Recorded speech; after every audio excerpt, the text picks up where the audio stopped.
नारायणखेड़ के auto driver Mohammad Abdul हकीम की दुख्तर बैजा सबा ने गवर्नमेंट जूनियर कॉलेज नारायणखेड़ में इंटरमीडिएट साले दुआम में 1000 में 990 नंबरात हासिल करके तेलंगाना रियासती सतह पर दूसरा रैंक हासिल किया।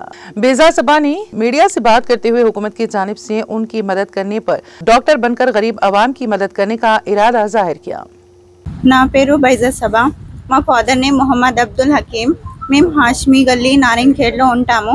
నేను 10th దాకా బ్రిలియంట్ హై స్కూల్ బస్వేశ్వర్ చౌక్ నారాయణఖేడ్లో చదువుకున్నాను। అక్కడ నాకు 10th లో 10 పాయింట్స్ వచ్చాయి। తర్వాత ఇంటర్మీడియట్ కోసం నేను గవర్నమెంట్ జూనియర్ కాలేజ్ నారాయణఖేడ్లో జాయిన్ అయ్యాను। అక్కడ బైపీసీ ఫస్ట్ ఇయర్లో నాకు 437 అవుట్ ఆఫ్ 440 వచ్చాయి। స్టేట్ ఫస్ట్ ర్యాంక్గా నిలిచాను। తర్వాత బైపీసీ సెకండ్ ఇయర్లో నాకు స్టేట్ సెకండ్ ర్యాంక్ వచ్చింది। ఇదంతా నేను ఈ పొజిషన్కి రావడానికి కారణం మా లెక్చరర్స్ చెప్పిన చదువు, మా ప్రిన్సిపల్ ఇచ్చిన ప్రోత్సాహం, మా పేరెంట్స్ సపోర్ట్, ఇంకా మేజర్లీ మా అల్లా ఇచ్చిన సపోర్ట్ వల్ల నేను ఈ పొజిషన్కి రాగలిగాను। ఇంకా చర్లా చదివి ఒక మంచి డాక్టర్ అవ్వాలని అనుకుంటున్నాను। ఎందుకంటే ఇప్పుడు డాక్టర్స్ అంటే కొంచెం చాలామంది భయపడుతున్నారు। ఎందుకంటే ఇప్పుడు పబ్లిక్ సర్వీస్ చేయకుండా చాలామంది డబ్బుల కోసం ఇచ్చేస్తున్నారు।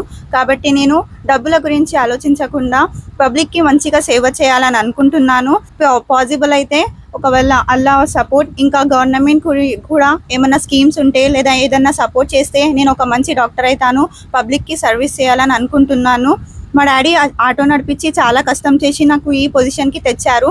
నేను ఈ పొజిషన్కి రావడానికి కారణం మా డాడీ సపోర్ట్, మేజర్లీ చాలా సపోర్ట్ చేశారు। వాళ్ళు ఉన్నప్పటి నుండి మా డాడీ కష్టం చాలా చేశారు, చాలా కష్టంగా ఆటో నడిపించి నాకు ఈ పొజిషన్కి తెచ్చారు। నేను ఈ పొజిషన్కి వచ్చి చాలా హ్యాపీగా ఫీల్ అవుతున్నాను। ఈ పొజిషన్కి వచ్చి మా డాడీకి, మా లెక్చరర్స్కి, మా పేరెంట్స్కి, ఇంకా మా రిలేటివ్స్కి అందరికీ చాలా హ్యాపీగా ఉందని అనుకుంటున్నాను। నేను చాలా హ్యాపీగా ఫీల్ అవుతున్నాను। మేము ఇద్దరం డాటర్సే మా డాడీకి। అయితే నేను ఒక సన్ లాగా హెల్ప్ చేయాలని అనుకుంటున్నాను మా డాడీకి, డాక్టర్ అయ్యి ఇంకా పబ్లిక్కి కూడా చాలా హెల్ప్ చేయాలని అనుకుంటున్నాను। Thank you.